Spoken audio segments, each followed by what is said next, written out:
Doom, doom, doom, doom, doom, doom, doom, doom, doom, doom, doom, doom, doom, doom, doom. What up, my guys? Welcome to another show, man. It's NBA Talk with Jay. It's every day, man. We sponsored by Wager Talk Sports.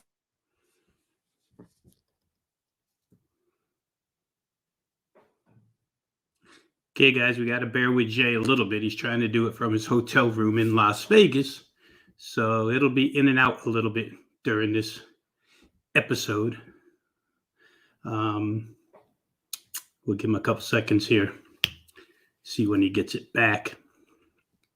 Internet's a little rough, connections in those hotel rooms.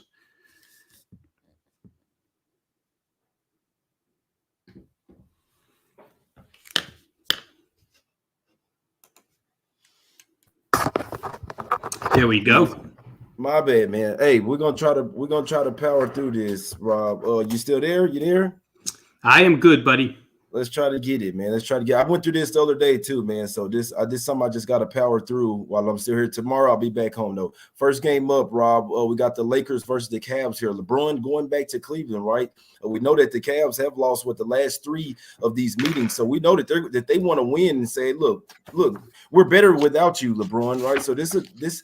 What do you think about this game, Rob? Do the Lakers try to turn up here and try to come in here and get this win for LeBron, or do the Cavs really put their foot down and smack them up? Well, I'd be interested to see how Frank Vogel goes about the center position here, right, Jay? It seems like every couple of days it's LeBron at center, and then the next day it's Dwight Howard. I think he's trying to play matchups here, and if you're dealing with the Cleveland front line, maybe Dwight Howard is your starting center here rather than LeBron. They're so big across the front, you know. Or you go LeBron and you go small and you try and outrun these guys, one or the other. I don't know which it'll be. I know one thing, the Lakers haven't played a ton of defense either way. Games have been getting over on a regular basis. They've been scoring real big numbers led by LeBron. First inclination was to look at the total, but boy, they beat the heck out of it, Jay, 223.5 all the way to 227. And I'm not interested, no matter how bad Los Angeles is defensively, I'm just not interested in playing a Cavaliers game over 227. They sit in the sixth spot, the Cavs do, in the East right now, still battling like crazy.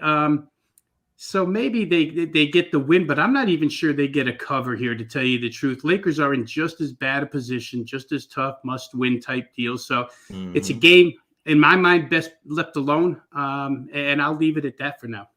Yeah, I'm right there with you. It was a tough game for me to hear. We did see this line open up at 6. It's down to 5.5. So it's actually some money coming in on the Lakers here. Maybe it's people going with that whole LeBron back to Cleveland narrative, but I can't tell you with the Cavs, them starting to play that well without him. This is the best the Cavs have been other than having LeBron James. So they really have a chip on their shoulder. I'm sure they want to come in here and show that, hey, we're better without you, LeBron. So tough game for me. It's not something I'd force a bet on, Rob. I especially didn't have a lot of time today, man. So I chose to skip past that Pistons and Blazers, guys. I'm sorry. What are we doing here? We laying 8 points versus the Pistons here. What are we doing? But let's go over here to the streets of Philly real quick. Not too far from Rob Vino here, man. Yeah. We got the Heat here laying 2 in Philly, man. I'll tell you this, Rob. I don't necessarily like the spot for the Sixers here. I know that this is a turn-up game for them, a step-up spot, especially with them losing by 17 the last game. But the Heat are road warriors, man. They're 6-0-1 ATS last 7 road games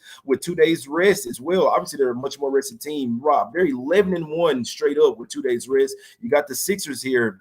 They've been playing a lot of games, 6 games in 9 nights back to back. You like some in this game? Yeah, you talked about the scheduling, Jay, and you're right. Situationally, from the schedule standpoint, it's a nightmare for Philadelphia. 3rd and 4 nights, 4th and 6th, 5th and 8, however you want to slice it up, 6 and 9, like you said. and you know, the 5 and 8, all 5 of those against playoff teams. So it hasn't been an easy path for the 76ers here. You got Joel Embiid. He's questionable on the injury list every day now. The guy's got to grind every night, more than 35 minutes a game. And it'll be interesting to see how Doc load manages this game, I guess. And it's so reminiscent of the last time they played. You talked about Miami winning by 17 in that game. Mm-hmm. Miami brought their entire crew back to play that game. Jimmy Butler and a host of others had been sitting out a couple of games prior. They came back for that one because it was an important one. Yeah. And in that one on back-to-backs, you know what Doc did? He sat James Harden sits James Harden. They lose 99-82. James Harden, I just want to go over some numbers real quick on him right now, Jay. 12 of 50 from three-point land. And you'd have beaten him in that three-point contest the other day in Las Vegas. Hey. You'd have won against James Harden. Harden don't want to see me. No, I don't think he does. 35 of 100 from the floor. That's only 35%. They need more from him. He's making his living at the free throw line, as is Joel at this point in time. In that game, the back-to-back against Miami, Joel was 4 of 15 from the floor. A little bit fatigued, 0 of 6 from 3. Again, 14 free throws made up most of his 22 points. So I can't be on Philadelphia here. I think there's starting to be a little negative chat. I don't think there is. I live here. There is a little negative chatter surrounding this team right now. And boy, Miami's like that. I don't know. Give me a wildlife animal that preys on somebody that's hurting, because that's what Miami is like in all instances. I'd look Miami here. The line's going up to 2.5, but I would look the Heat's way. In all honesty, right now, don't get it twisted. So the refs in this game, they don't. I looked at this Zarba. The Heat have only won 2 of their last 10 games with him, and he actually does like Philly. So, and I hate to come over here and say, but the only way that I'd see, like, just talking about matchup wise, schematically, coaching wise, the Heat have the major rest advantage. 2 days off rest. I mean, they play light. They play lights out defense. Harden has lost a step. I'll come on the show and say that time and time again. Harden is not the same. That's why Kyrie started bumping heads with him. He's not the same. He doesn't have the quickness. He can't get to the rim. He has to bait fouls. That's his only offense. Embiid's the best player on the team by far. You got Tobias Harris. He's an iffy type of guy. Thibault, damn good defender. I don't think they have the bench to hang with the Heat tonight. I took Heat -2, man. I don't care. Obviously, like I say, there's scenarios where the Sixers put it all out on the line here to try to get the win, but they're in a bad fatigue spot, if you ask me, even though they hadn't traveled anywhere. Still back-to-back spot, come off their loss. They were probably looking ahead to this game, but I don't want to say too much, but I want the Sixers to lose this one, Rob, and it's a real nice spot for them in the next game. Let's just put it that way, guys. So, but I do like the Heat here. I took them a small play, -2. I like the I'd be surprised if the Heat didn't come in here and handle biz. They're a hard-nosed type of team. Butler's in. They have Adebayo that can match up with Embiid down there. Obviously, I mean, he's a little small, but matchups across the board. They got Lowry back as well, Rob Vino. So I believe the last game they didn't have Lowry, but they got their quarterback back. So to run the team, this team wants to come in here and kick Philly's butt. They have a major 2 days rest advantage. Give me the Heat here -2. Made a little small play on them, man. I couldn't talk you off. Next game up. Let's go over here to the streets of Charlotte real quick, man. We got the Hornets laying 6 versus the Pelicans, Rob. It's another one, man. The Hornets have started to get hot, and it's crazy because the schedule is really in their favor. They're catching these teams off these back-to-backs, right, at the right time. We know the Hornets like to run and gun. Why don't the Hornets run these guys off the floor tonight, especially missing Ingram, Rob? I think if I'm James Borrego, that's the game plan, right? Because you have a team with fresh legs that loves to run anyway, and you've got New Orleans just checking minutes from last night. They didn't get overwhelmed by their minutes, but 3 of the 5 had to go 36, and it's not easy to come back against a team that wants to run. And New Orleans' bench is somewhat thin at this point in time. So if I'm James Borrego and I'm the Charlotte Hornets, they're on that 4-game ATS win streak. I want to get up and go. It's when they're at their best. I would expect that here. For that reason, I took a quick look at the total, thinking that Charlotte would find their way to a good amount of points here tonight, and they're not the best of defensive teams. CJ McCollum and company still capable of putting up 110 plus against this type of unit. So I would think that's a way I'll look. And I think that if you're playing side, you have to look Charlotte first because, again, back-to-back team with travel against a rested team that likes to run. Listen, I'm not the head coach, but I know the head coach is there for a reason. He's smart enough to know. Let's put some pace to this game. And that's what they do anyway, right, Rob? Right. I don't care if they on a back-to-back. This team runs helter-skelter type of pace, man. They're trying to get up and down the court. It's actually a nightmare matchup for a team that's on a back-to-back, especially roll back-to-back. So Hornets would be the only way that I could look in this one. I don't even think I could make a case for the Pelicans. I mean, they are fighting for a playoff spot, so every game is a must-win. They do have the better defense, so that's my only thing to the total. I feel like the Pelicans, if they do have a chance here, you want to try to slow the game down, maybe try to make it your type of pace of game. guys, Jose Alvarado off the bench. I love this guy, man. He's the epitome of a young guy that hadn't got paid yet, and he's laying it all out there on the floor every night. Go look how much the guy gets paid compared to like even Ingram or CJ McCollum. Guy gets paid pennies compared to him. He's playing the hardest on the team. I just had to give him a shout out real quick. Jose Alvarado, guy, shout out from Georgia Tech out of there, man. A little short guy at that, Rob, but all right, I'm sorry. But, Hornets -6, the only way I could look. Obviously, you're paying a little premium, them starting to look very nice. But it's a tough game for me. Lean Hornets, though. That's the only way I could look in that game, not looking towards taking the Pelicans, even though they need to stack up wins. Let's go over here to the streets of Brooklyn real quick, Rob. We have the Nets here, man, at the house once again. Are they an easy fade today? Is it simple? We just fade the Nets at the house, Rob? Well, they haven't been as easy as they were prior, Jay. KD makes them a little bit tougher on his own. You're going to have Seth Curry involved here, Patty Mills. They still have shooters, right? Last check of the injury list, though, Goran Dragic, who's become a major piece here of this team, veteran leadership. This guy's just good. I thought he was going to land in Dallas and help you out, Jay, but it didn't work out that way for them. Yeah, I was hoping so. It should have been, boy. You know what? But Rob, not to cut you off, I'm not complaining when Dinwiddie and Bertans over there. So that's the only thing I'm gonna say, Yeah, no, you can't complain with that. Doing their job. If he goes, Jay, I think that it's more of a contest with Dragic in there now that he's taken over a little bit of the starting point guard spot when Kyrie's unavailable. Utah's in the back-to-back situation, but they're picking it up now, 3 straight, and they did last night what they always do in back-to-backs. Mike Conley gets one of those games as rest whenever they play back-to-backs. He rested last night. He'll play here in this game. That helps them out, fresh legs from a point guard on a back-to-back. The Gobert-Drummond matchup down low. Drummond, one of those guys that can at least body up with Rudy Gobert. However, Rudy Gobert, I think, Jay, if you're just betting props, I think the number is 47 of his last 53 games. He's cashed double-double tickets. So points and rebounds, you can guarantee it out of him. He gets it. I like this game over, going back and looking at some of the Nets stuff since Kevin Durant has been back. Boy, they score, and they score again. And they're still not they score even more with Kyrie, of course. I don't want people thinking that it's the same with Kyrie and just KD, but he still provides enough offense. And with rest, even better for him. I think the Nets find their way to like 118 here. Utah's with them the whole way. I don't think they'll guard.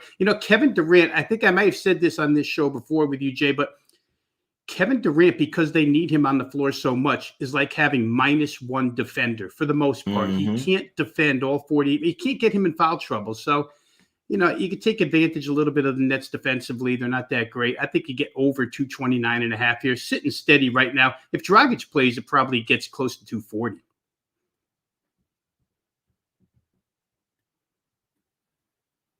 Yep, we might have lost Jay for a half a second there. We'll see if we can get him back here pretty quick. But again, I kind of like – here he comes. Am I back? Can y'all hear me? Good. All right. Now, my bad. I'm back now. No, I like the Nets here, man. My notes over there and shit. But this line flipped. KD don't have to play no defense tonight. He's going for 40. Rob, who's gonna stop him over there? Bogdan. So I'm gonna quit mentioning Bogdanovich. He doesn't matter for the Jazz. They're starting to get hot. Nickeil Alexander-Walker. They got Gobert and Mitchell back. So the Jazz are starting to get hot, I must say. This is the other game. This was at the house, Rob, where this team has 2 days off rest. They have the rest advantage. This is also the team that's in the revenge spot as well. They lost 125-104, I believe. The thing I don't like, the Jazz didn't have Gobert in that game, but they did still have Bogdanovich, and they were at the house. And obviously the Nets didn't have KD then. They were just playing with Kyrie and the boys, and they were in a funk then. They were in terrible form. The Nets are starting to get hot. 5-1 the last 6 games? I said the Nets are starting to streak. They found some. Like you that was a good point by you, Rob. Dragic run the point. That helped them out. They needed this, especially in those home games without Kyrie. We saw the game versus the Mavs. That was a really good game versus Nets. They're kind of trying to turn that corner at the house. Even though they came out lackluster last game versus the Blazers, it was a terrible effort. But they're probably looking ahead to this game. Like I say, more rested team. Look at the Jazz. 3rd game in 4 nights. Back-to-back spot. 5th game in, I believe it's 5th game in 7, but 6th game in 9 nights. The same thing for the Sixers, Rob. So I like the Nets here. I like them as the favorite. They're the dog now. Give me the plus money, plus 110 money line, plus 105.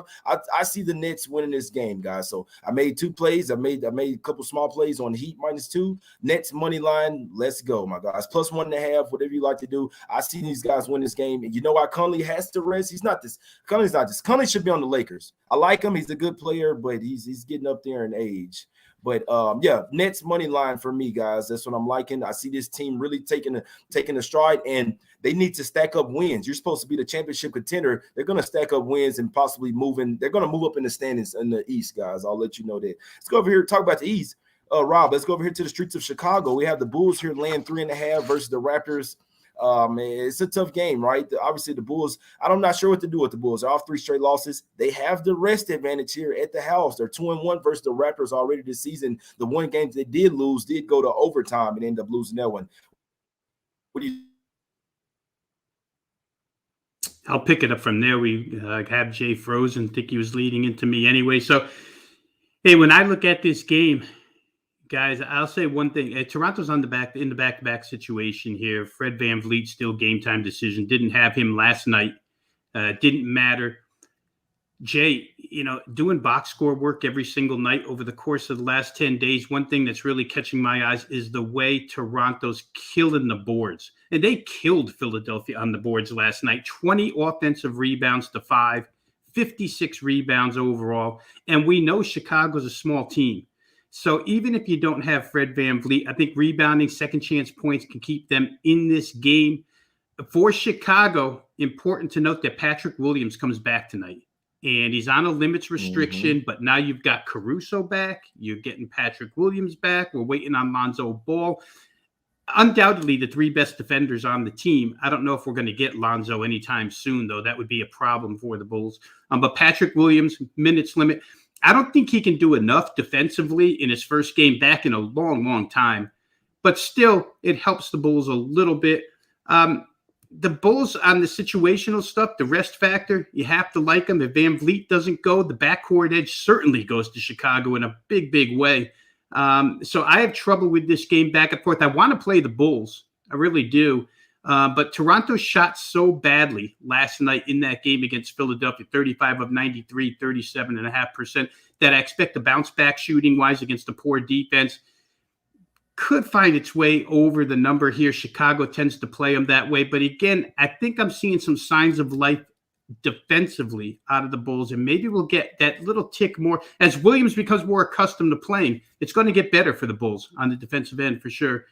But they're kind of little on the boards here. Again, advantages both ways. Backcourt Bulls, frontcourt Raptors, makes it a tough call. And the Raptors are playing great ball right now. Who the heck wants to stand in front of that train at this point? When they play hard, they play hard, and they don't seem to get tired, Jay. They're not one of those teams that, you can immediately attach fatigue to them because Siakam, Trent, these guys just go every single night. So I'm at a loss in this game. I don't think I'll play. Yeah, this is another one where I'm not playing this game. This is almost the exact same situation of why I like the Nets and the Heat today, guys. They have the rest advantage, so they're off losses. You see what I'm saying? But they're off 3 straight losses, but they have the 2-day rest advantage again. They have, and the Raptors obviously are on the opposite end of the rest advantage. So my damn notes over there, man. I was trying to stand up and do the show. The Wi-Fi wasn't working good over there, so I moved around. I left my notes over there, but I had some shit written down. I know it's bull. I lean the Bulls here. I wouldn't be a bit surprised to see them get it done. I did end up staying off the game. I don't like making like the Bull. I can't bet the Bulls. I'm not sure what's going on with this team. They're really starting to regress. Early in the season, they were really hot. We knew that they were going to be good, but not as good early. But now they're starting to really regress back to the mean. And you said it, Rob. That's why I love doing the show with you, man. They have the advantage with Levine and with the guards, Caruso, Levine. You see what I'm saying? DeRozan. But when it starts to get up into the height, when it comes to defensive rebounding, Raptors have the major edge there. But as far as energy-wise, the Bulls do have more energy to put into this game and somewhat of a must-win type of situation here to get back on track, guys. So lean Bulls. I'm not betting this game though. It's a tough one for me. And the way the Raptors played, Rob, like you said, the way they play that sticky defense and they have the size advantage, they could possibly pull this one off as well, man. So when I can see anything happening, I stay off. I did have this spot would favor the Bulls for me, guys. So it's Bulls or nothing for me. A couple more games. Here we got this. Let's go over here to the streets of Oklahoma City here. Rob, I should have took this game off, man. But Celtics land 15 versus Thunder. Like, you like something here? Hey, I can find something here, Jay, and I know immediately do it. This game's going to be discarded by most because of SGA, right? We see what happens when Gilgeous-Alexander doesn't play last night. Oklahoma City goes for, 88 points, 90 points, whatever the number was against Orlando. They lose that ball game. However, boy, I think you can make a huge case for over in this contest. 215.5. I'm just going to read you some numbers. Gilgeous-Alexander or not, 14 of Oklahoma City's last 15 games have gone over the 215.5 we're asked to lay here tonight. Every single one of those 14 games got to 219 or better. If the Celtics, when I play Oklahoma City overs, and I've played them a lot lately, it's not necessarily a endorsement of their offense, but it's a strict fade of their defense. If the Celtics can't come out here tonight and put up 120 by mistake against the Oklahoma City Thunder, then something's wrong. And I get they're coming out of altitude from Denver. Mm-hmm. My take on this, Jay, kind of is this is a game for Boston where you're supposed to roll the opponent. You're a 15-point favorite. You come out here, you pretty much know you can outscore them. You take a night off on defense, and you beat this team, 124, 101. That's 10 points over the number. So I think the odds maker has it low, extremely low, for a reason. But I just think Boston won't apply that type of defense. Last night they played a game that was meaningful to them. Tonight, not so much. I'm probably going to look over. And I think in my case, Jay, you have to look early, bet it now, because if Gilgeous-Alexander is announced, it's going to go up. And even then, who really cares? Because if he plays, it just means OKC scores more. I think over is the right way to go here. I really do. Scott, let me ask you this. I feel like Teddy here. Do you worry about I feel like Teddy. Yeah. Now, Teddy's my guy. No, in all honesty, though, because you talk me into the over. I can tell you that right now because it makes perfect sense psychologically. They're going to take a night off on defense. That's the new age NBA today. We can beat you with offense. What do we need to bring our defense for? But the only question I was going to ask you, do you worry about them possibly resting one of their main stars, the Celtics, as far as offensive guys, either Tatum or Brown? Do you think they don't have – or I'm just saying, do you worry about that possibly, especially coming off the back-to-back from Denver? I think you worry second half. I think if they get off to a big lead, you do worry second half. Now, in that case, you would say, why not just play over first half? And I'm not going to talk you off that clip either. You want to go over first half, you go first half. I think they want the way they're moving up the standings, Jay, is crazy. I mean, they're about to become the first place team in that division. And it looked like Philly had a stranglehold on it for years. Mm-hmm. I'll say this one last thing about Oklahoma City. Last 10 games, number 6 in the NBA in pace of play. Number 3 in amount of 3-pointers put up. It's a team it's kind of like the Houston Rockets, right? Run up and down, shoot threes, get back. Shoot. Last night they had such a brutal night shooting the basketball. They're still NBA players. Some of these things are going to fall here tonight. So I like over.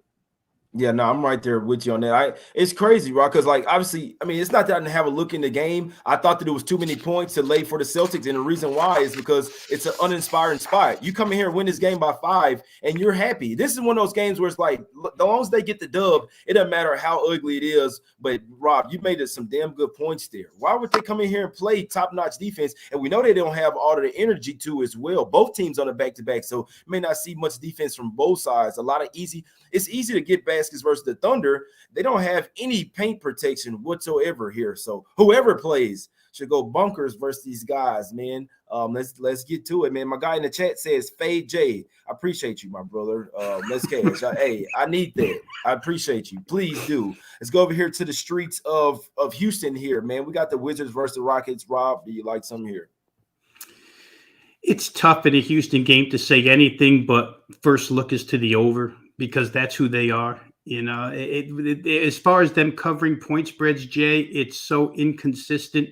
There are nights when they'll play you right to the final buzzer, and if they don't, they get beat by 25. So it's really hard to handicap them other than knowing that they're going to score, especially when Kevin Porter Jr. is the point guard. There are nights when Dennis Schroeder has been the point guard, and they just don't operate as well with him running the show. Washington's been better lately. Scoring. They scored a bunch against the Lakers the other night, I think 127 without Kyle Kuzma in the lineup. amazingly enough. I mean, I played Washington that day, Jay, about 3-4 hours before tip. Next thing I know, Kuzma's not playing. I'm like, what am I doing sitting here with a minus right 2.5, no Kuzma? But we got it, right? You, they came back second half and they got it for us. So I think, again, not something I'm rushing to the window with, but if I had to, gun to my head, I'd be playing Washington, Houston over the number. Yeah, that is, man. Wizards -5 on the road. I'm not taking the Rockets. I can tell you that. But I mean, I don't know. They got the Pacers came in there laying points. It's a tough one. I'm not the Wizards. Man, uninspiring game for me, man. I'm gonna start as the season gets on, man. We might start dropping them games, man. It's the last game up. My Mavs. You know what, Rob? Every time you come on this show, man, I must say the Mavs win. I don't have money on them today, but there is something I realized. The last 3 times you came on the show, we had a Monday, and it was the Mavs. And I don't have a jacket here with me, but they won. We hadn't lost 3 straight games in basically forever. I don't necessarily like the form that we're in. Bertans is questionable. Should get Dinwiddie back. The Wolves can match up with us. These are 2 really good teams, 2 bet-on teams, if you ask me. Offensively and defensively balanced. Do you like some of this game?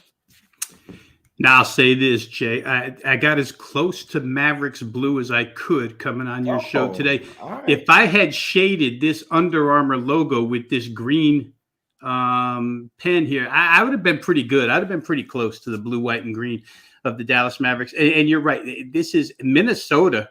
Wow. I mean, they've been impressive. 10-1 against the number. Last 11 games with that defense. Every time I think they're going to falter a little bit, they just outscore you. They are so difficult to guard at this point in time. And that bench, I really think their bench doesn't get enough recognition, especially offensively. You don't know the names off the top of your head if you're just a casual NBA fan. But when they go to the bench, they don't suffer. They score every single quarter. You know how some teams score big first quarter, second quarter low because the 6, 7, 8, 9 have to get in there. That's not the case with this team. So Dallas, a team that would rather D up and would like to slow you down a little bit. We'll see if they can slow this team down. And it's the reason why I'm not on the game, because I don't know. And this will be a really good test to see if Minnesota offensively can be slowed down. Because if there's a defense at this point in time, probably Boston. I guess Boston and Dallas would be what you would call the top 2 defenses in the NBA right now. But if they can't slow them down, then Minnesota is going to be a tough out in the playoffs as we look ahead with only 10 games left. I like what the Mavs are doing. You talked about Dinwiddie earlier. Luka is just getting these guys such open shots.